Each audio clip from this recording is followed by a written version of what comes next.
Live from San Diego, California. We go live to the newsroom with your host for Nick's Nerd.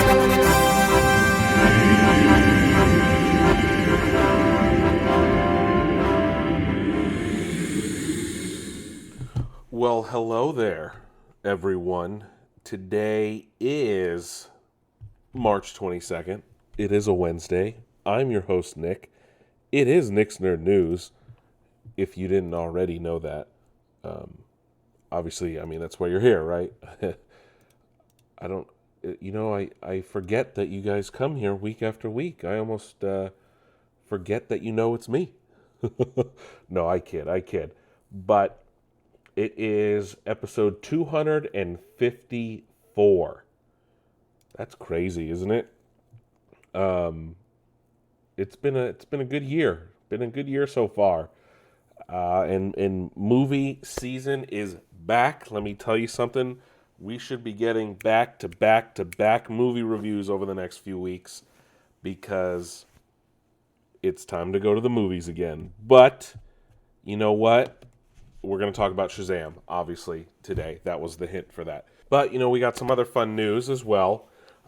Before we get into that, as always, if you guys are liking, sharing, subscribing, check out the social medias, check out the TikTok, all the fun stuff, right? Nick's Nerd News for social media, most of them. The Nick DeFalco for TikTok. Hopefully you guys are checking that out. Of course, you are hopefully listening on some great platform that I've decided to post this podcast on. We're on all the major ones: Spotify, Apple Podcasts, Google Podcasts, Amazon Music, iHeartRadio, and the like. And hopefully you guys are enjoying listening on those platforms. Let me know if you want me to add any more. I will do my best to get the show on there. Of course, you can always listen in your browser as well at our website, nicksnerdnews.com. But let's not waste any more time on the fundamentals, because those are everywhere, and I'm sure you wouldn't have found us without that. But let's get into what we're really all here for, and that is the nerd news of the week. So, let's get right into that video game news, huh? So, in video game news, game developers conferences this weekend. We'll get to that in a bit. But the big story, I should say, is the CEO of Twitch has stepped down after 16 years at the company. He's resigning effective immediately, essentially. In a Twitter thread, he has decided to step away after the birth of his son. And he said, quote, "Twitch often feels to me like a child I've been raising as well. And while I will always want to be there if Twitch needs me, at 16 years old it feels to me that Twitch is ready to move out of the house and venture alone. So it is with my great poignancy that I share my decision to resign from Twitch as CEO," unquote. So, first off, who the fuck moves out at 16? He went on to say, in October 26, 2006, "We started working on live video for the internet. That became Twitch.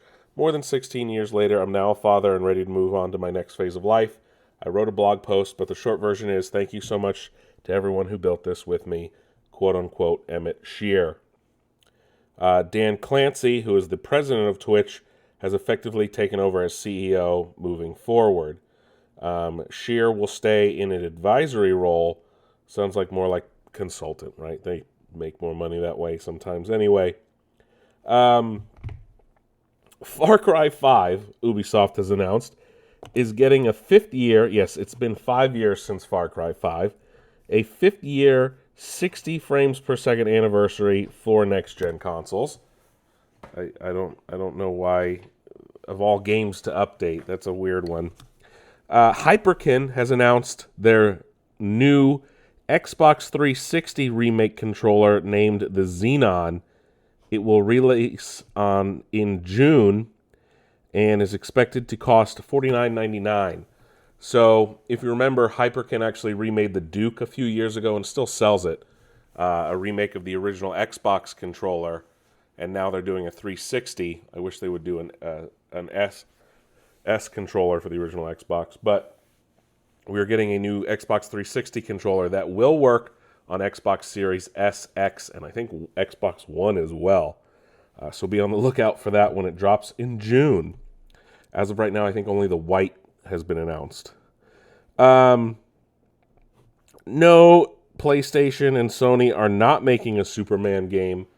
The internet was abuzz with a filing. This is all because of the Microsoft Activision merger nonsense playing out in courts across the globe. There was a typo in which they were talking about a Superman game being exclusive.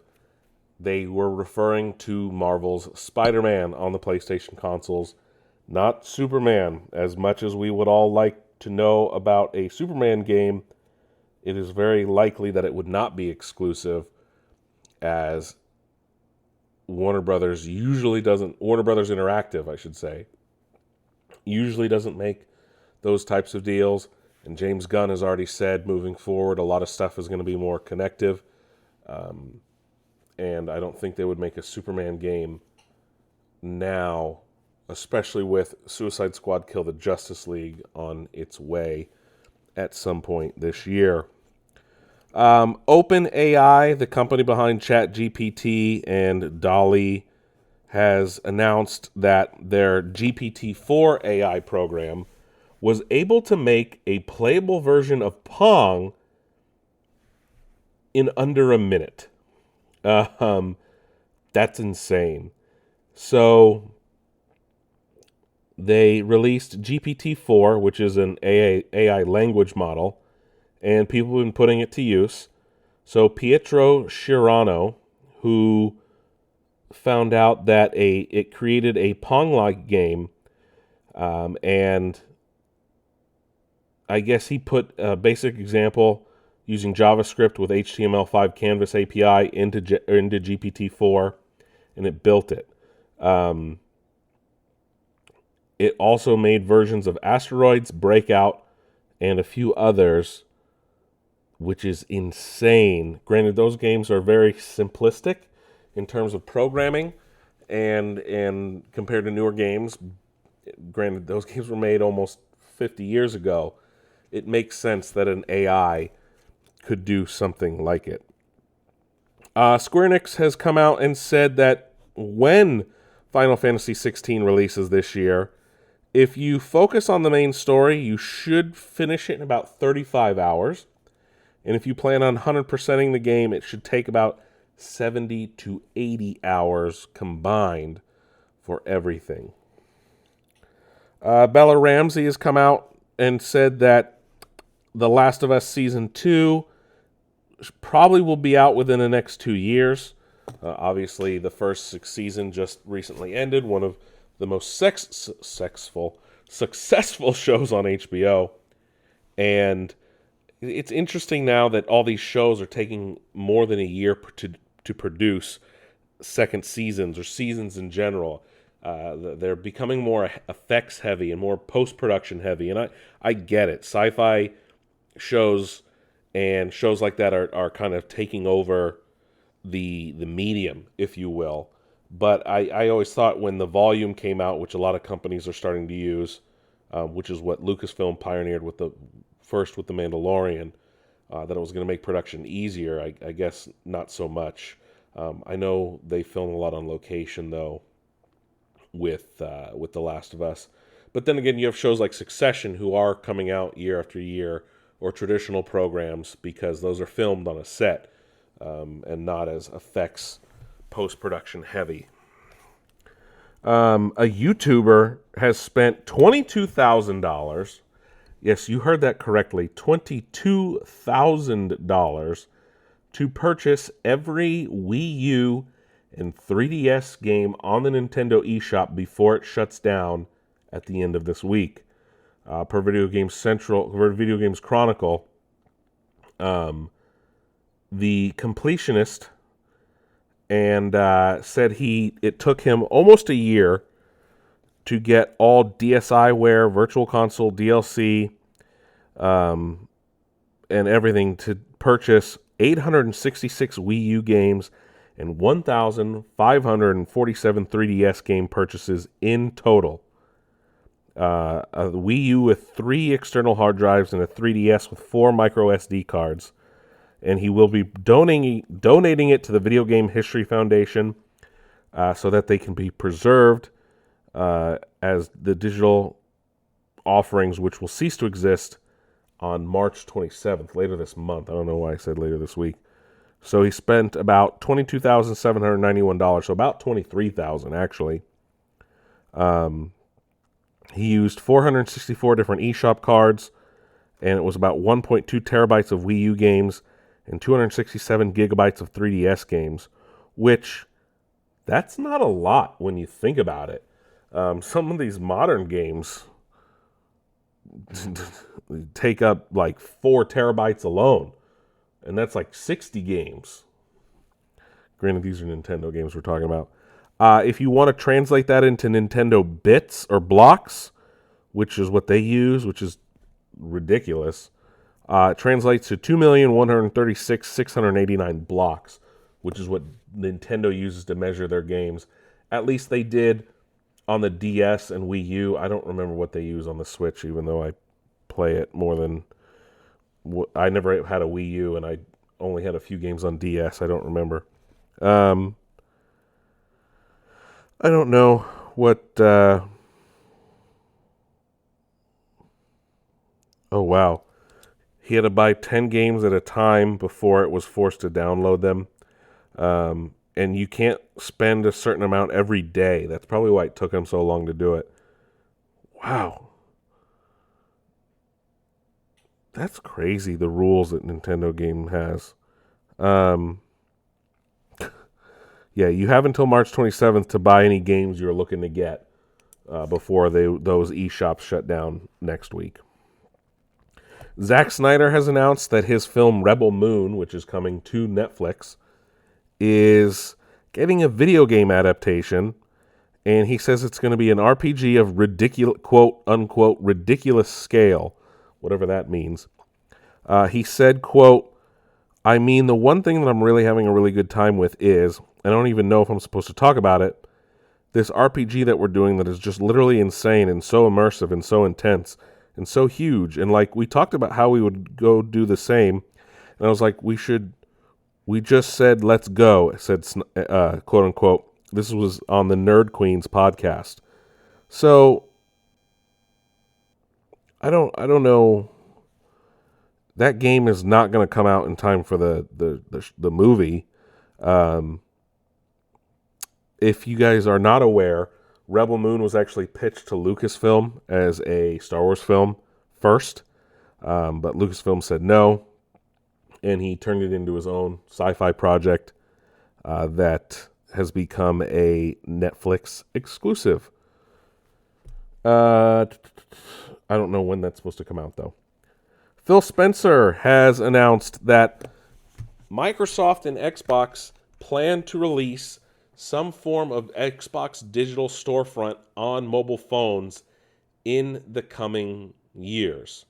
They want to do it in time for EU's Digital Markets Act, which is set to take place next March. This was something that the European Union Parliament passed that requires Apple and Google to allow third-party storefronts on their platform, so that way they don't have essentially a duopoly over mobile storefronts on phones. Speaking with the Financial Times, Phil said, quote, "We want to be in a position to offer Xbox and content from both us and our third-party partners across any screen where somebody would want to play. Today, we can't do that on mobile devices, but we want to build towards a world that we think will be coming where those devices are opened up," quote unquote. I think this is in reference, obviously, if they buy Activision Blizzard King, which I always leave out, but Activision Blizzard owns King, the makers of Candy Crush. Microsoft is mainly going after them for that, I think. And another part of this is if you ever wondered why you can't buy like Xbox games through the Xbox app anymore, which you used to be able to, this is part of that. He went on to say as well, quote, "The Digital Markets Act that's coming, those are the kind of things that we are planning for. I think it's a huge opportunity," unquote.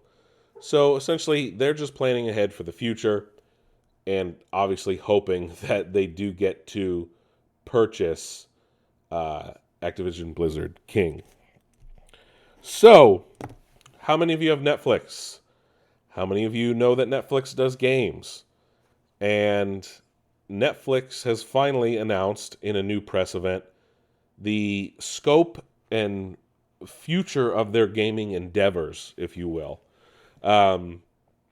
Apparently, Netflix now has at least 70 different games in development, which is wild, all with external partners.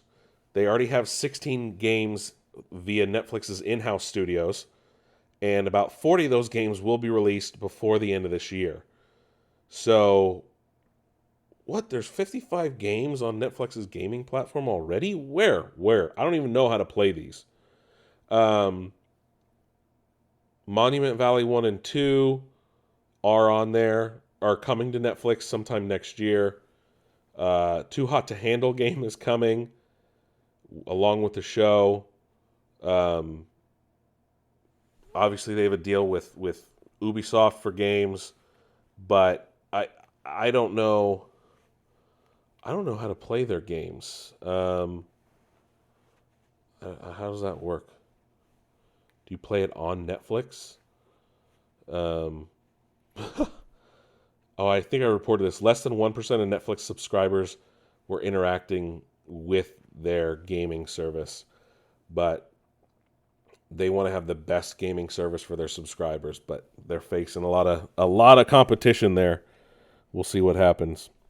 Elden Ring has recently had its 1-year anniversary, and to celebrate, Bandai Namco released a massive infographic with a lot of news. But one thing that stood out: players have died 9 billion times in Elden Ring since its launch last year. So, about 7 billion people on the planet, and not every single one of them are playing Elden Ring, which means people are dying in the hundreds of and thousands of times in their playthroughs of Elden Ring, which is a wild, wild stat to think about. Rare has also come out and let the community know that they have a roadmap and have planned out at least the next 5 years of Sea of Thieves. So if that's not a reassurance to Sea of Thieves fans, I'm not sure what is. And it's just showing a lot of support for Rare from Xbox and Microsoft in general. So from a game that people look down on to the fact that it's very heavily played regularly by many people and that it has another 5-year plan, just shows you the lasting legacy of Rare games in general. Also, did you guys know that the Diablo 4 beta was going on this weekend? I mean, I did, but the fact that I saw it so many times on Twitter and in other places just tells me that it is doing a lot better than people anticipated, and that it looks like it's going to avoid the rocky launch that Diablo 3 had however many years ago. A lot of people are comparing it as almost a direct sequel to Diablo 2. Yes, I know it's Diablo 4, but I saw a lot of comparisons to Diablo 2, which many people consider to be, in like the pantheon of gaming, on gaming's Mount Rushmore, essentially, right, is Diablo 2. Diablo 2 will be mentioned a lot of times by many people, and it looks like Diablo 4 is earning the praise of many of those same people and winning over some of the doubters, especially regarding, Blizzard and Activision's current situations and issues at the studios. And it looks like they have assuaged the fears of many people and put to rest some worries that people have had. Blizzard has even come out and said, don't worry about the server issues at launch. This is just stuff for the beta. That's the whole point of the beta, to find these things. So that way when the game does launch, which I'm pretty sure later this year, some of those issues should be resolved and not pertaining past the betas. And, speaking of Activision Blizzard, and obviously the Microsoft attempted acquisition of them that is ongoing. Last week we reported about how Sony was worried that Microsoft might try to sabotage PlayStation versions of Call of Duty. Well, Microsoft has hit back on that, and I guess in a submission to the UK's CMA, the Competition and Markets Authority, Microsoft has said that, quote, as Microsoft will be shipping COD on PlayStation in compliance with its Remedy commitments, Microsoft will have every incentive to develop games with optimized support for PS5 features, such as haptics and future consoles, in order to maximize sales on the platform. Microsoft considers that a period of 10 years is sufficient for Sony as a leading publisher and console platform to develop alternatives to Call of Duty, unquote. I guess they went on to say, obviously, they don't want to hurt their sales. They're not going to be making an inferior version of the game. Also, I guess, I saw this via Jez Corden, who works for Windows Central. He saw there was a redacted statement in terms of concessions that Sony was asking for from Microsoft, and it mentioned the PSVR. So he's speculating, I don't know, obviously we don't know the truth because it was redacted. He is speculating that maybe Sony is asking for Microsoft to support PSVR 2 in some capacity. Now, Microsoft has tended to shy away from the virtual reality segment in terms of gaming as of late. Sony has obviously gone full force. Microsoft had the HoloLens, which I don't know, which is more of an augmented reality, and they've shifted that to be more enterprise than anything, enterprise focused. They obviously work. They don't support Oculus. They don't support the Valve headset that I can't remember the name of right now, or the HTC Vive or anything like that. Obviously, those all work with PCs and, technically Xbox games on PC, but it's not the same as what PSVR or PSVR 2 does, where it hooks directly to the PlayStation console and has games that directly correlate to PlayStation exclusives. Now, I don't know what that means in terms of PSVR 2, but obviously, again, this is all speculation, but who knows what it could mean or potentially be in the future.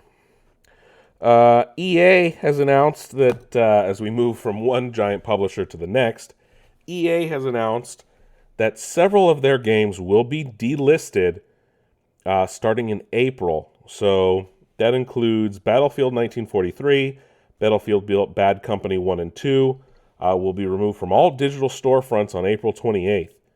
So this is ahead of, they're shutting down online services for all those games on December 8th later this year. I guess it's just those Battlefield games. Not sure what else. Obviously, all these games are over 10 years old at this point. So it'll be interesting what happens with all that. I think that was a typo in that article I was reading. None of those games came out on the PlayStation 4. Netflix has announced that its Gears of War movie has found a writer in John Spates. That name probably isn't familiar to you, but you've probably seen quite a few movies written by him. So just to name a few movies written by him, and he's got a great pedigree: The Darkest Hour, which I don't think I've seen; Prometheus, which I very much like. Prometheus being, of course, the Ridley Scott film that's technically a prequel to Alien. He wrote the first Doctor Strange movie.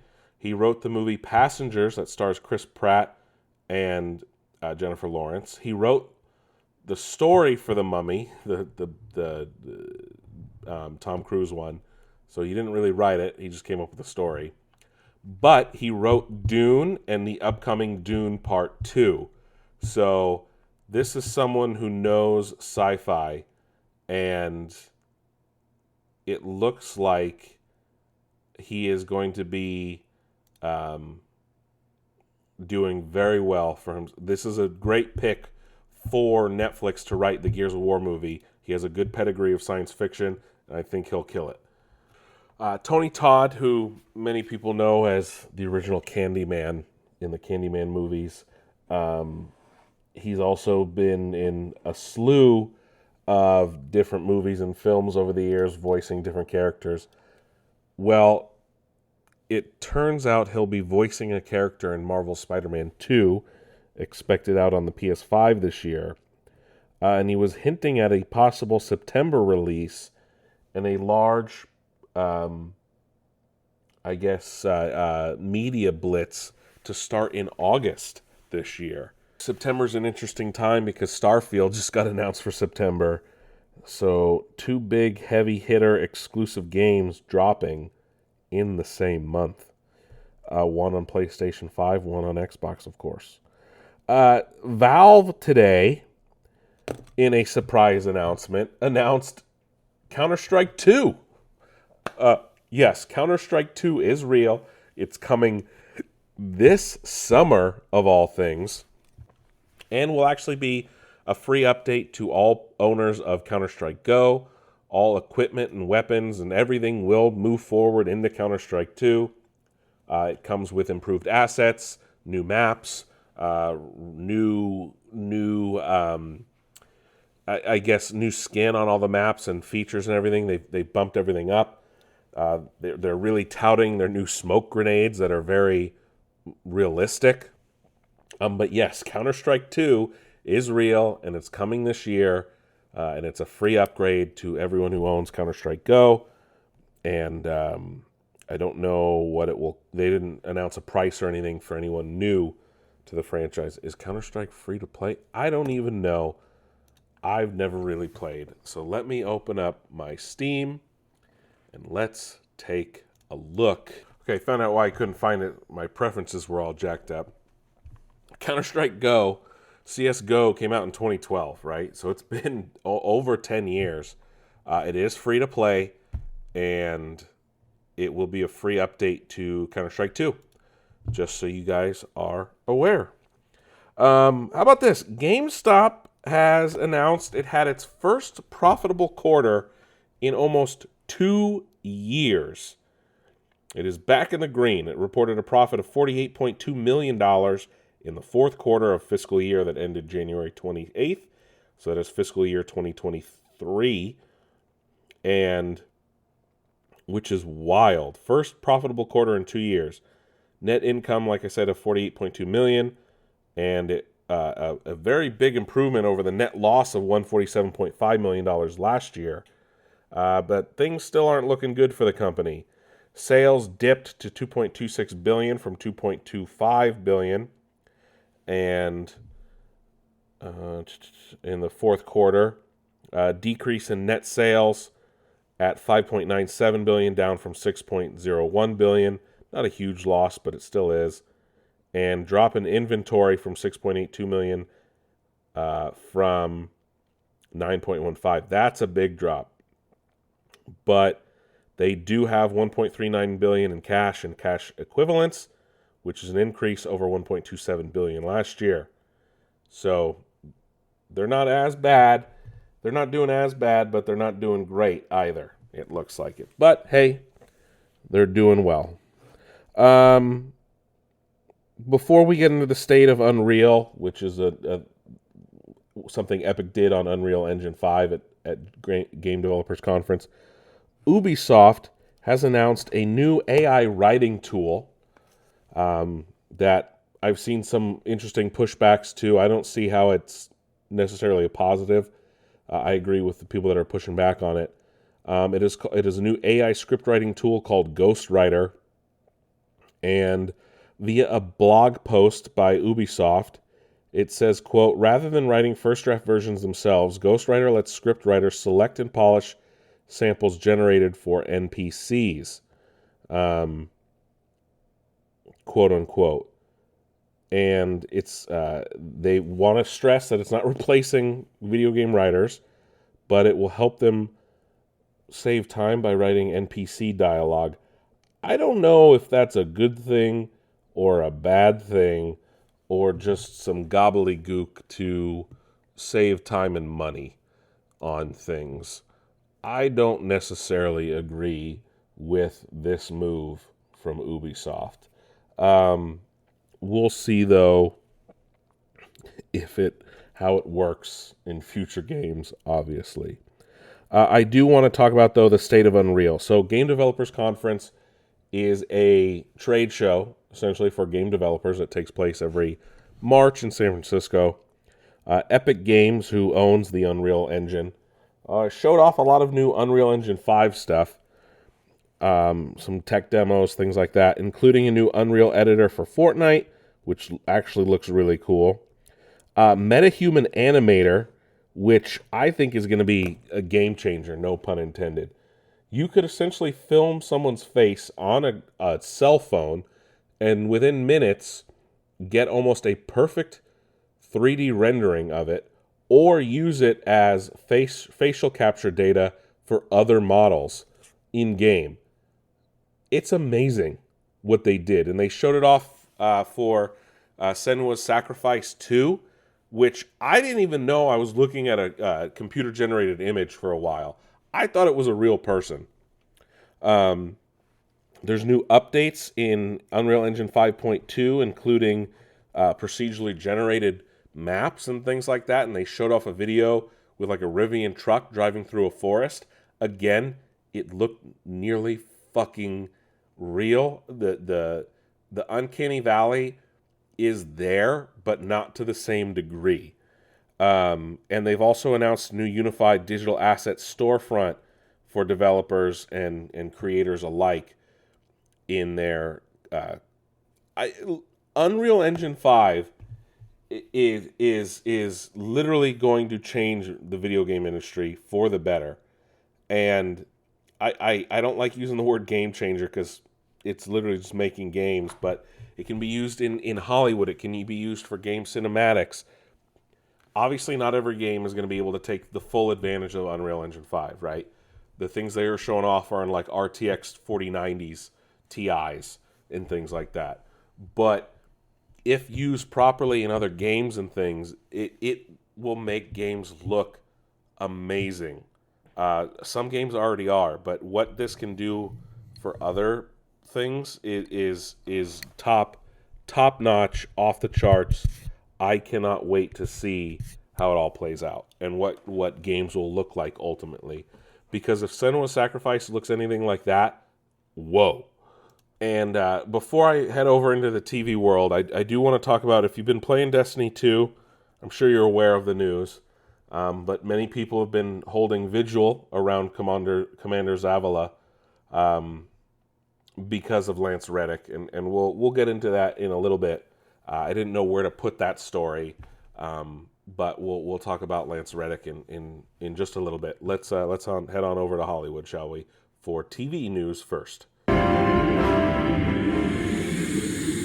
Okay, what's going on in the TV world, huh? Well, rumors are swirling, and I know I don't always talk about rumors or speculation or things like that, but rumors are swirling that while Marvel is currently filming Agatha, Coven of Chaos, the spinoff to the WandaVision show, there is now speculation and rumors that they are also filming a Mephisto special with apparently Sacha Baron Cohen starring as Mephisto to essentially take place alongside of Agatha, lead into Mephisto, of course, being involved in the MCU moving forward and things like that. But this is still unconfirmed, or he just might be filming scenes for Agatha, Coven of Chaos. Who knows? I don't. speaking of Disney Plus, Willow, as we reported last week, has not been canceled. Lawrence Kasdan, not Lawrence Kasdan. Who's writing Willow? He's the son of Lawrence Kasdan, if I'm not mistaken. Jonathan Kasdan. Yes, that's right. I knew that. Has said that no, it's not canceled. It's just they haven't written a second season yet. They don't know what's going to go on with it. So it's going to be interesting to see how that moves forward. Obviously, it's not canceled. It's just on hold. Essentially, is what I'm hearing. So honestly, that's fine with me. I didn't watch the first season anyway. Some new casting news has been announced for the Rings of Power Season 2. Syrian Hines of Game of Thrones fame, of course, has joined the cast of the Rings of Power Season 2, as has Rory Kinnear, who you might recognize from the last few James Bond films. He's also joined Season 2 of Rings of Power. And in my absolute favorite news of the week, Kenan Thompson and Kel Mitchell of Kenan and Kel fame were on Jimmy Fallon last week with a major announcement. Welcome to Good Burger, home of the Good Burger. Can I take your order? Yes, it's true that I'm a dude, you're a dude, she's a dude, he's a dude, we're all dudes, because Good Burger 2 has officially been announced for Paramount Plus, dropping this year. Production is expected to start soon. Kenan and Kel are returning. No word yet on who else might be showing up in the film or anything like that. But Good Burger 2 is on the way, and I'm really excited to have Ed back, and maybe we'll see what's happened with Ed in his new empire. Obviously, he didn't go in the grinder, but some other people might have. How are they going to outdo Mondo Burger? That's my question. But Good Burger 2, I can't wait. We have learned as well, fresh off their Oscar win, the Daniels will be directing an episode of Star Wars' The Skeleton Crew over on Disney+. That is the show, of course, starring Jude Law. And that's expected to premiere sometime this year, actually. It's currently in production. We've now learned, as of today, Justin Roiland, the cases against him have been dropped by the Orange County DA. These were the domestic violence charges that were filed against him. They've been dismissed. The case has been dismissed by the Orange County District Attorney, saying, quote, "We do not have sufficient evidence to prove the case beyond reasonable doubt. Additional information that came to light during the investigation," unquote, has also led to the dismissal of the case. Justin Roiland's attorney followed up with, quote, "I commend the Orange County District Attorney's Office for conducting a thorough review of the facts and deciding to dismiss the case against Justin. I'm thankful justice has prevailed," quote unquote. Justin Roiland actually tweeted, quote, "I've always known that these claims were false, and I never had any doubt this day would come. I'm thankful that this case has been dismissed, but at the same time, I'm still deeply shaken by the horrible lies that were reported about me during this process. Most of all, I'm disappointed that so many people were so quick to judge without knowing the facts, based solely on the work of an embittered ex trying to bypass due process and have me canceled. That it may have succeeded, even partially, is shameful. However, now that the legal case has ended, I'm determined to move forward and focus both on my creative projects and restoring my good name," quote unquote. So,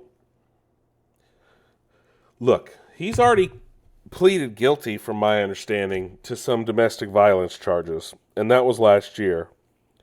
I I may be wrong. He may have pleaded not guilty. I'm not entirely sure. There's been a lot of misreporting on it. What I do believe, though, is the reporting that came out earlier this year that most of the people behind his shows that he's on have not really been involved. He hasn't really been as involved as we all might believe. Now, those stories are a little more believable than maybe these accusations. Again, they were accusations. The case was dismissed. I'm not going to argue what's true, what isn't in regards to that portion. But what I do believe is that he was kind of phoning it in lately. Obviously, that could be true because it seems like he might be stretched very thin as of late in terms of that, the legal cases, the multiple projects he's been working on. I mean, we've seen it with Seth MacFarlane too. Seth MacFarlane was working on so many different things. He couldn't give all of his creative juices to one project over the other. Now, do I think that Adult Swim and them will rehire him to voice Rick and Morty? Probably not. Do I see him coming back for some other projects? Probably not. So we'll see, though, what happens ultimately with that, I guess you could say. Netflix has released a new trailer for its Mighty Morphin Power Rangers special, which is going to be called, what are they calling it? I was just watching it again. Once and Always. Power Rangers Once and Always. And it features the return of several of the original cast. It seems to be explaining the reason how Rita Repulsa is back. And it looks like they're going to explain why Trini isn't around, which is interesting because the actress who played Trini died many years ago, actually. So it's really weird, though, seeing a Green Ranger outfit, knowing that Jason David Frank did not participate, so someone is playing Tommy in this movie. But it looks like they got as much of the original cast as possible, at least from what I could see. They got Jason Lee Scott to come back. Those are the 5 teens. I almost gave you the wrong names. It looks like they got Austin St. John to come back. They got what's that guy's name? Walter Jones to come back as Zach. They got David Yost to come back as Billy. So we'll see, though, what happens and how they explain everything in this movie and what characters are there and what characters are not there. It looks like they're having some of them be involved with each other, which, again, not a problem. But we'll see, though, how it all plays out. There was 145 episodes of the original Mighty Morphin Power Rangers. They got some other people back, too. It looked like Johnny Young Bosch was in it. It looked like they got Karen Ashley back. And some other... Catherine Sunderland is back, from what I saw. I don't know if Bulk and Skull will be back, though. That's a bigger question I have. I don't know how this is going to work, but they did get Roger Bart back to voice why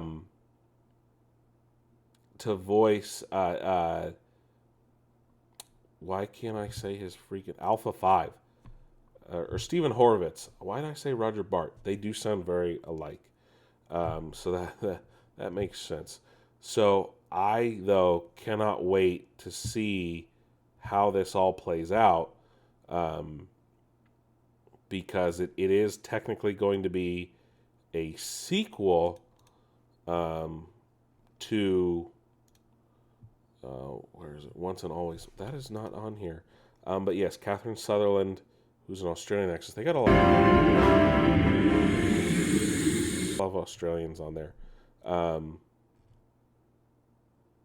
Let me see how this is going to play out. Give me one sec. But yeah, there's quite a bit of people returning. Obviously, they're not going to play their entire hand. The original Zords are back. It looks like it's a direct sequel to Mighty Morphin, and ties. There are hints to other Ranger teams and things like that. So check out the trailer. And I do want to talk about reviews of some shows before we move over to regular Hollywood and movies. So Picard, Star Trek Picard Season 3 in full swing. Last week, the ante was upped as we learn more about the changeling conspiracy within Starfleet and the return of a legacy character.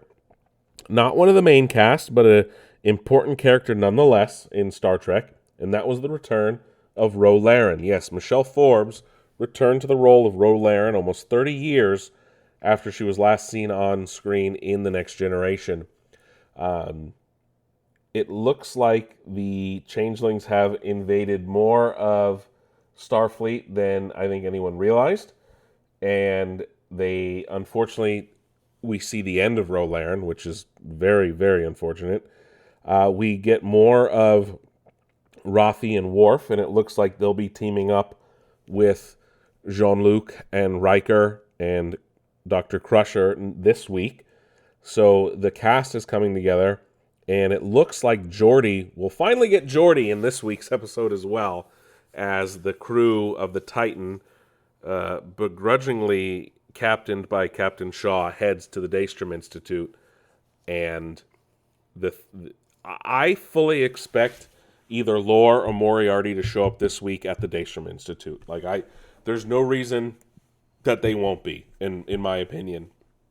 If Geordi's back, then we're definitely getting Lore or probably Moriarty as well. They've been teased all year long, essentially. Do I think we're going to get more character reintroductions? Probably. I am really banking on a Dr. Bashir cameo. There's no reason he shouldn't show up, because he would be the most proficient doctor in Starfleet in regards to changelings and changeling physiology. So there's no reason to not either give a shout out or have Alexander Siddig show up. Or hopefully maybe this leads into a DS9 style revival show, considering it looks like the Dominion War is being reignited. Now I do want to switch over to the other universe in the stars, Star Wars.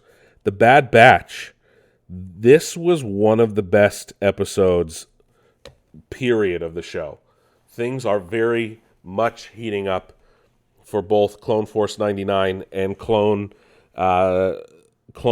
soldiers in general, as it's becoming more and more obvious that the Empire is trying to make the galaxy forget the clones existed, and using them for their nefarious plots moving forward. And of course, this ties in partly too with the Mandalorian and Dr. Pershing. The Bad Batch, though, what's going on with Crosshairs is great.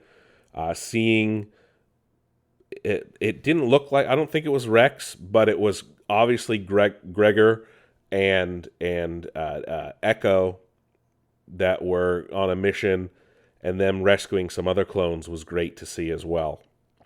Moving over to the Mandalorian, though, a bit of a short episode, and it looks like this was more heavily focused on Mando and Bo-Katan and Grogu being back with the Watch, their covert, as it's being called, and Grogu seems to be learning more of the ways of the Mandalore.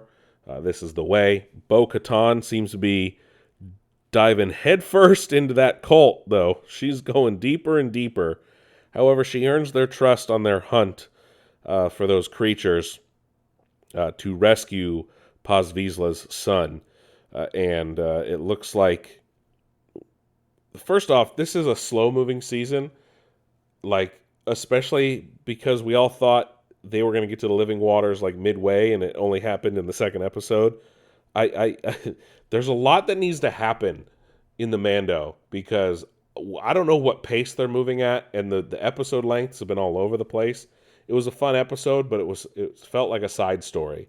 So hopefully we'll get a payoff soon. I'm hoping next week, but I don't know. That's it for television. Not a whole lot in TV world this week. Let's head on over and see what's going on the other side of Hollywood when it comes to film production. So, movie world, shall we? Ben Affleck got candid with the Hollywood Reporter, and he opened up about his role in The Flash. Apparently, he's only going to be in The Flash for 5 minutes, according to him. I don't know how true that is, but we'll see what happens. But the big story making the rounds, and everyone thinks that it's him. He never wants to work with DC again, is essentially what he said. I'm reading this more as he doesn't want to do a superhero movie, but he said, quote, "I would not direct something for the Gunn DC. Absolutely not. I have nothing against James Gunn. Nice guy. Sure, he's going to do a great job. I just wouldn't want to go in and direct in a way they're doing that. I'm not interested in that. You could teach a seminar on all the reasons why this is how not to do it, ranging from production to bad decisions to horrible personal tragedy and just ending with the most monstrous taste in my mouth. The genius and the silver lining is that Zack Snyder eventually went to AT&T and was like, look, I can get you 4 hours of content, and it's principally just all the slow motion that he shot back in black and white, and one day of shooting with me and him. He was like, do you want to come shoot in my backyard? I was like, I think there are unions, Zach. I think we have to make a deal. But I went and did it."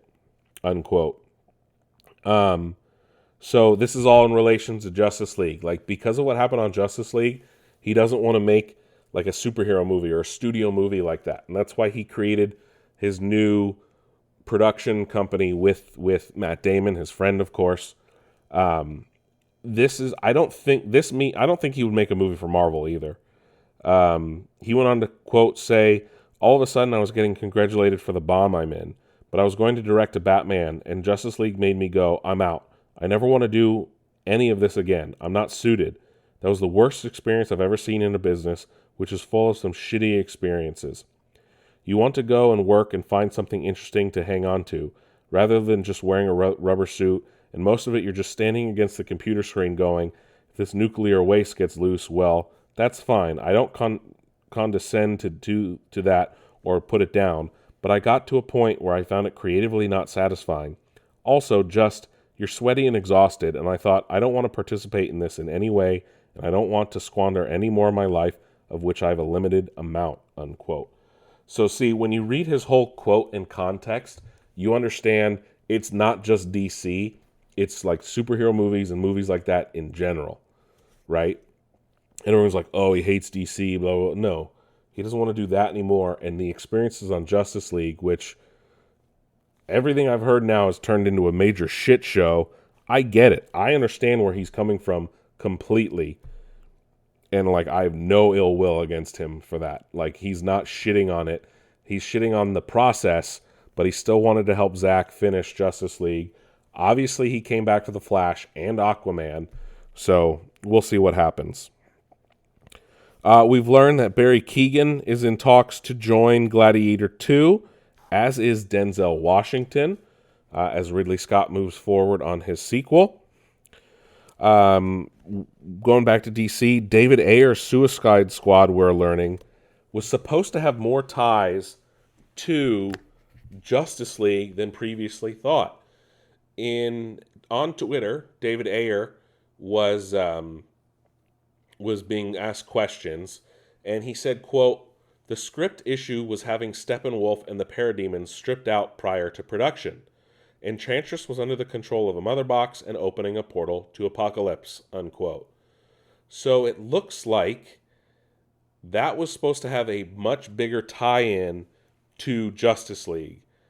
It sucks because that's not happening, or that didn't happen, and it ultimately hurt the film, and the film, which had other issues. There's a reason people want an Ayer cut, which probably won't ever happen now. But I think if that had been the case, I think people wouldn't have hated it as much. Her being under the influence of a mother box would have made a lot more sense to the universe, and would have been a little more connective. Obviously, there are connections, of course, to James Gunn's The Suicide Squad, and I know Will Smith was supposed to be in The Suicide Squad, and he couldn't for contractual reasons or something, and that's why they brought in Idris. But yeah, I really want to see what that movie would have been, though, for sure. And now I have some sad news, and this relates back to our Destiny 2 comment earlier. Lance Reddick, who famously played Commander Zavala in Destiny 2. He plays Sylens in Horizon Zero Dawn franchise. He plays Charon in John Wick, which will be his last film that comes out next week, has passed away. He's also famous for The Wire and a lot of other things, and it sucks because he's a great actor. I literally will watch or play things just because he's in them. Keanu Reeves and Chad Stileski released a joint statement saying, quote, "We are deeply saddened and heartbroken at the loss of our beloved friend and colleague, Lance Reddick. He was the consummate professional and a joy to work with. Our love and prayers are with his wife Stephanie, his children, family, and friends. We dedicate the film to his loving memory. We'll miss him dearly," unquote. Obviously, John Wick 4 will be dedicated to him. We found out he was actually playing Destiny 2 because he loved playing the game as well, the day before he passed. He was also famous for playing Cedric Daniels on The Wire. Wendell Pierce tweeted out, quote, "A man of great strength and grace, as talented a musician as he was an actor, the epitome of class, sudden, unexpected, sharp, painful grief for artistic family, an unimaginable suffering for his personal family and loved ones. Godspeed, my friend. You made your mark here. R.I.P." unquote. Wendell Pierce, of course, starred with him on The Wire. Ben Stiller made a comment because he starred in a play with his mother. Jared Harris, who worked with him on Fringe and video game industry, has done a lot. Of course, players were holding vigils for him surrounding Commander Zavala in the tower. He was, of course, in Horizon Zero Dawn and Horizon Forbidden West. He was in Quantum Break, where he did both in-game and live action.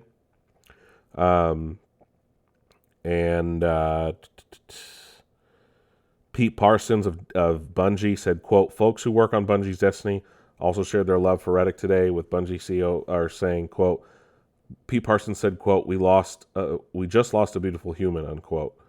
I wonder what they're going to do moving forward with Zavala. Nolan North made comments. It just sucks that someone like that passes away unexpectedly, especially at 60, very young. But we'll see how things move forward. It sucks. I don't know. A lot of my favorite games have him, and I don't know how they're going to move forward without him. And the John Wick series will be, if it continues beyond 4, it will be very different without him as well. Speaking of actors losing, and hopefully we don't lose him either, is Sam Neill. Says he's currently in treatment for stage 3 blood cancer, but he's just enjoying life as best he can, and is hoping for a full recovery. Tom Cruise, we recently learned, was meeting with David Zaslav, head of Warner Brothers Discovery. Zaslav apparently was talking about how great The Flash was, which prompted Tom Cruise to then ask for a private screening of the film, and he was allowed to watch it at home, and he loved the Flash movie so much, he cold called Andy Muschietti, the director, to tell him how much he loved the film. And if that's not high praise enough for what this movie will be, then I don't know what to tell anyone else who is doubting it. Because Tom Cruise thinks it's a great movie and it's one of the best superhero movies he's ever seen, like many other people have said as well. I don't know what to say about this movie anymore that I haven't already said. It looks like the Twister sequel is moving forward. Yes, Twister, the movie about tornadoes, as Daisy Edgar Jones has joined the film as the main star. Victoria Alonso, who was a major executive at Marvel Studios, has left the company. She is the most longest running executive and producer at Marvel Studios, and per the Hollywood Reporter, she left last Friday. She was the president of physical, post-production, and VFX and animation at Marvel Studios at the time of her exit. But she started as executive vice president of visual effects and post-production back in 2006. So she was a producer on Iron Man and all the way up through current films. She's also executive produced all of the Disney Plus series for Marvel. But now it's coming out that she may have been fired. So via Variety, was fired at the behest of Disney co-chair Alan Bergman. This report from Variety says that, like I said, she's been with them since 2006. I guess it has to do with recent issues with Marvel's visual effects, since they've been constantly in the news as of late, it feels like. That's very interesting to see what happens. But if she was fired, it might be due to the fact, again, that visual effects have been in the news and been heavily criticized in all of those news articles. So Shazam came out, and we're going to talk about it in a bit. And a lot of controversy has been coming out just a bit. Well, one of those controversies is the director himself, David F. Sandberg, has now said that he's done with superhero movies for now. On Twitter, he said, quote, "On Rotten Tomatoes, I just got my lowest critic score and my highest audience score on the same film. I wasn't expecting a repeat of the first movie critically, but I was still a little surprised because I think it's a good film. Oh well, as I've been saying for a while now, I'm very eager to go back to horror, as well as trying some new things. After 6 years of Shazam, I'm definitely done with superheroes for now," unquote. As of course, right now, that has to do with the massive disparity on Rotten Tomatoes for Shazam! Fury of the Gods, which it's rare to see a movie like this. It's got a 52% critically and 87% audience, which is a big gap. Obviously, the audiences are liking it. Critics didn't. So I don't know what's going on there. I get that. He's like, what the fuck? How can critics, which is the problem which has been growing with critics lately, right? They seem a lot more out of touch with what, and not every film, but they've been lately been a little more out of touch on these big budget films than they have been as of late. Or lately, I mean, I'm saying they're getting more out of touch than what audiences like. I think too many times they either compare it to like Marvel to the nth degree, or like we treat every superhero movie like it has to be the best. I've seen this as criticisms from other people. But it's just a fun movie, and I'll get to my review in a bit, but it sucks that it's pushed him away. Zachary Levi actually has then also followed up with a new story that's been making the rounds regarding The Rock and Black Adam. But so in a story from The Wrap, there was a report that Dwayne The Rock Johnson allegedly blocked a post-credit scene in Black Adam that would have featured Zachary Levi as Shazam, obviously pushing for Henry Cavill and Superman. But I guess The Rock's shenanigans with Black Adam may have doomed a lot of the Snyderverse and things like that. But this also report alleges that with Dwayne The Rock Johnson trying to put himself at the top. It may have caused them to maybe push more for James Gunn and a reboot of sorts.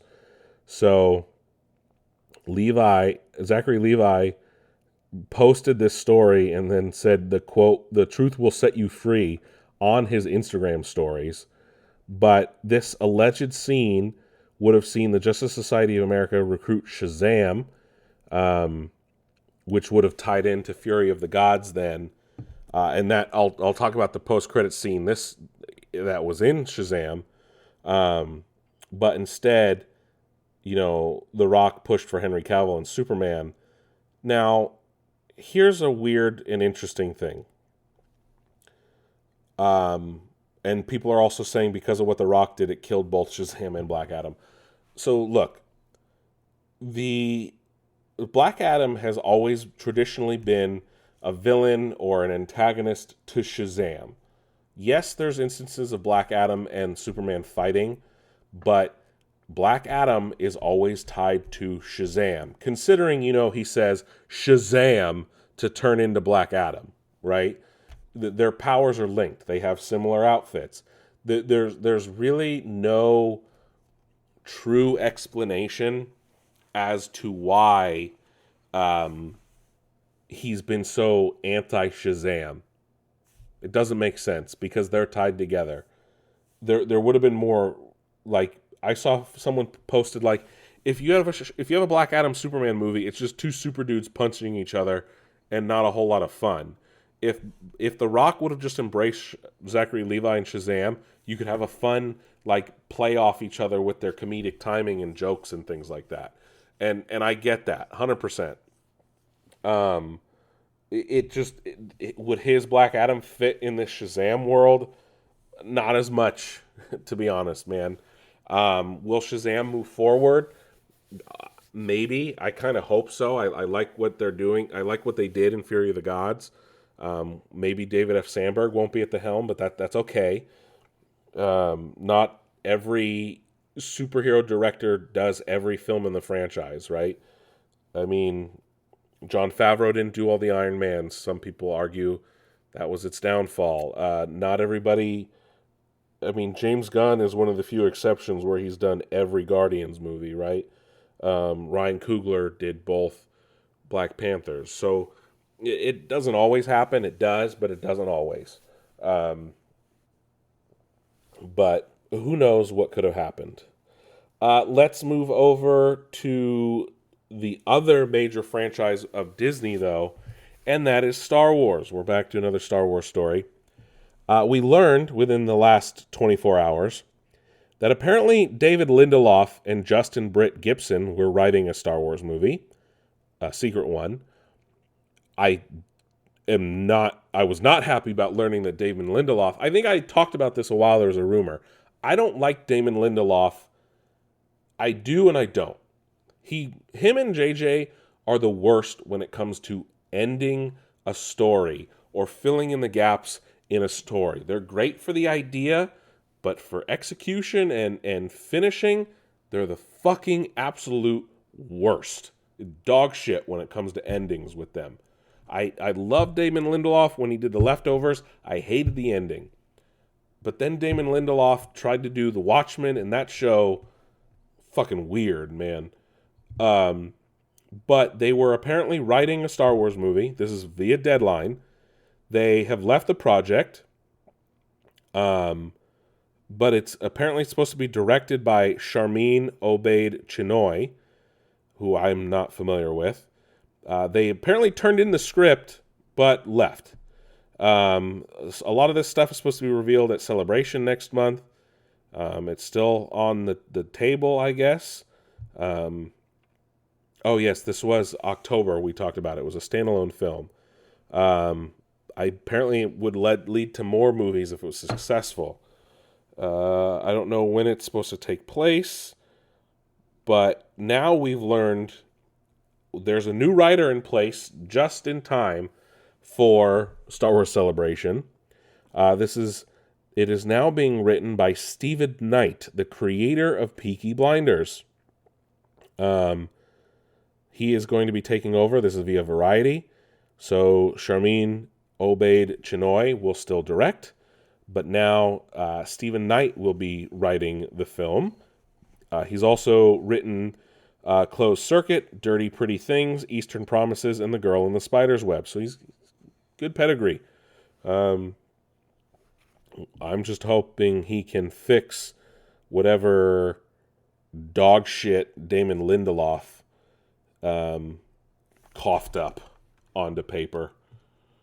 Okay, so I looked up Charmin Obaid Chinoy. She's directed quite a bit of, produced and directed quite a bit of documentaries. I'm talking since 2002, so like over 20. When it comes to directing works of fiction, some animated films called Three Bahadur, which are Pakistani films. She has also directed another Pakistani film, and then a couple episodes of Miss Marvel. So obviously she impressed Disney enough on Miss Marvel to get a Star Wars gig. I wonder what it will turn out to be, though. But yes, she's more known for documentaries than she is for fiction, works of fiction. But we'll see. I can't wait to learn more at Celebration next month. Just a few weeks away for that. So that is it for the main bulk of the nerd news on Nick's Nerd News this week. Before I go, I do want to talk about Shazam. I did watch it this weekend. So if you guys stuck around, thank you. If you don't want to hear spoilers for Shazam, technically the episode's over, but I'm going to spend the next few minutes talking about Shazam and how I felt about it. So you guys can stick around. Otherwise, I'll catch you guys on the flip side. Otherwise, spoilers for Shazam are following. So, the film takes place several years after the first Shazam. Obviously, the Shazamily is in full effect as heroes in Philadelphia, known as what were they calling them? The Philly. Oh God, they're like they suck at helping people. Essentially, the Philadelphia Fiascos. That's fucking ridiculous because they try to help, but they end up fucking up. It's like typical teenagers, right? First off, Adam Brody is having the time of his life being in a superhero movie. I know he's a big nerd, so it's fun to see him as a grown-up Freddy, as Captain Marvel Jr. technically is what his name is. It goes from there. Helen Mirren and Lucy Liu steal the staff that was broken in the first one. They're trying to get magic and their magic back to the gods, essentially, because it was stolen from them thousands of years ago. But what plays out is a fun story, right? It all has to do with Freddy gets taken. Jack Dylan Grazer, who is the kid, has a really great rapport with Jomon Hounsou, who returns as the wizard, and all their scenes together are fucking great. They're hilarious, and I am very much enjoying everything about these Shazam movies, and I hope it continues because I know they're on record as saying it doesn't affect anything that is coming forward in the new DC universe, right? So it works. But everything that happens, the fights are great. All the actors seem like they're having a blast making the movie. There's a lot of tie-in to Greek mythology, obviously, because they're fighting the Daughters of Atlas, and that's who Lucy Liu and Rachel Zegler and Helen Mirren are playing.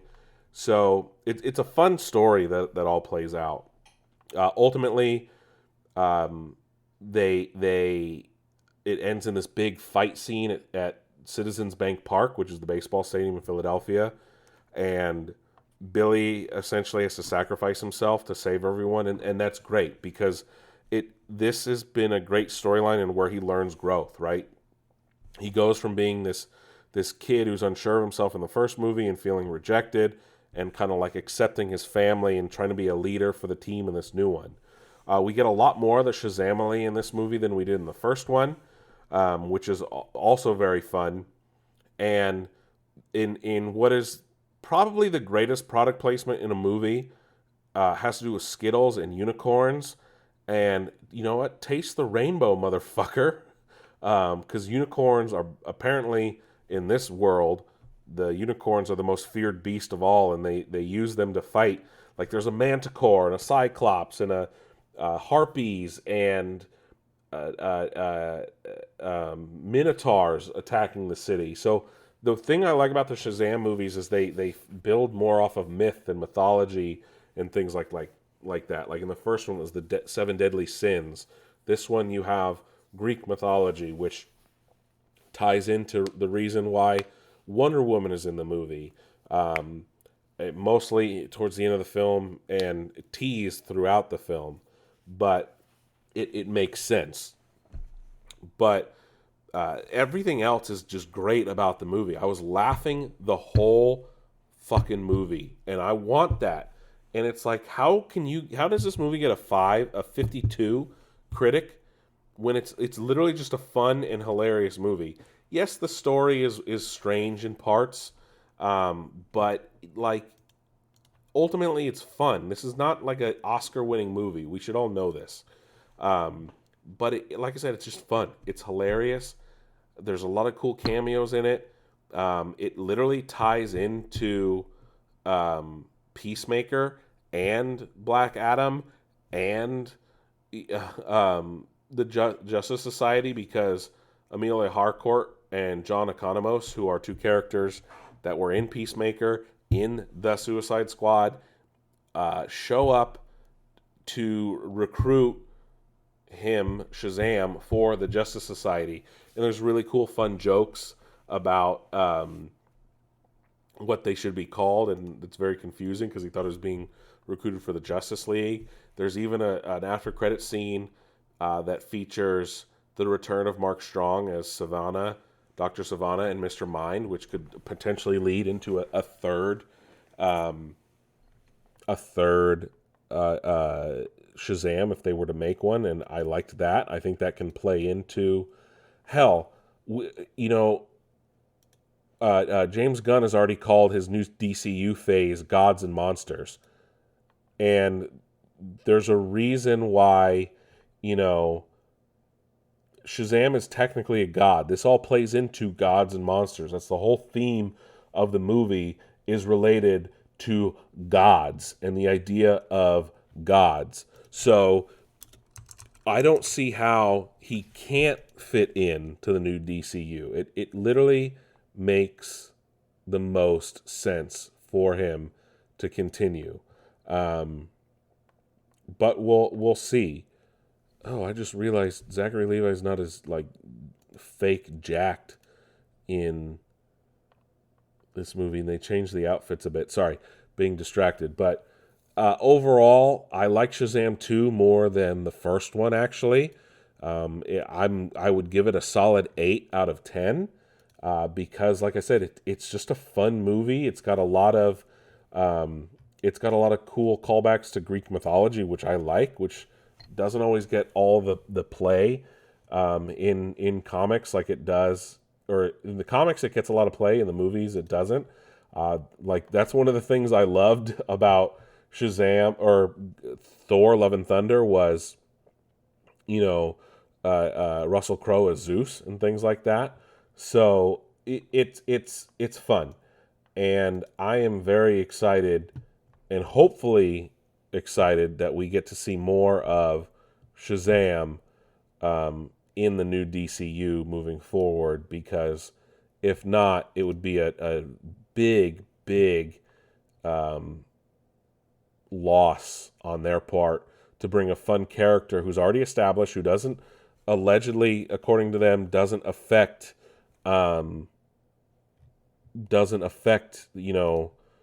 their story, so I don't see why they can't continue using him. But we'll see. I would definitely go watch it. Like I said, it's fun. Solid 8 out of 10. It's definitely worth a watch.